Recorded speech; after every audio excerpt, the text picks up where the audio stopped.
So I drew Dog Boy 7 uh, in May and June of 1987.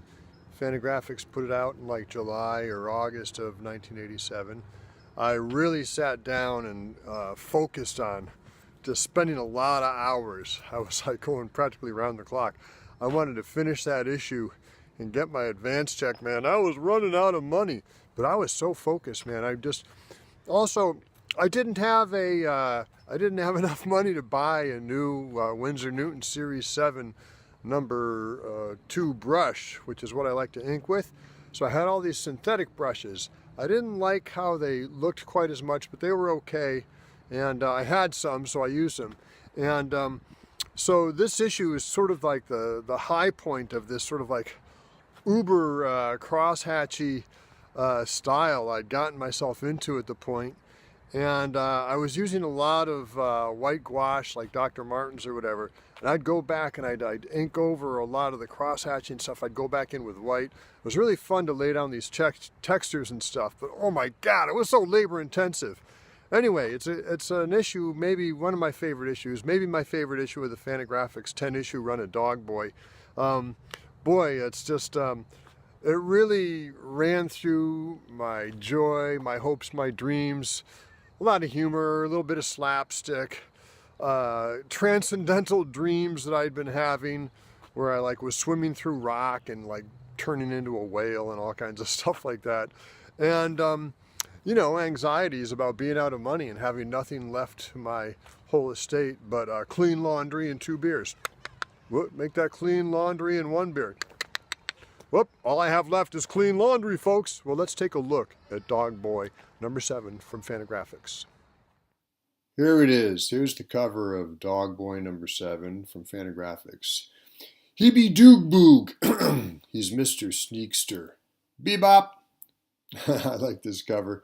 The background was this like really nice, like dark maroonish brown. Just like, I don't know, I wanted this really dense background color, and I got it by Cracky. Let's just like look through this issue a bit. The multi-dimensional dog god. I don't know. There it is. The central source of Dog Boy coming out of the solar plexus. Bird dog, bog doy, dig beg, dig big, dog bag, dog choy, mean cat, Dergberg, Dog Boy, Picasso. Well, let's not get carried away there. Here we go. Dog bum. That's how I was feeling, man. I was out of money. Improvised backwards comics. Always good to have Dog Boy like bite someone in the head. There we go. Anyway, I was inking like 2 pages a day, just trying to get the issue done on the one hand, but on the other hand, I was not like rushing. I was spending lots of hours to get this issue done. And this is a classic Dog Boy issue where it's just I'm using the automatic writing method that I really used on Dog Boy to develop my chops as a cartoonist.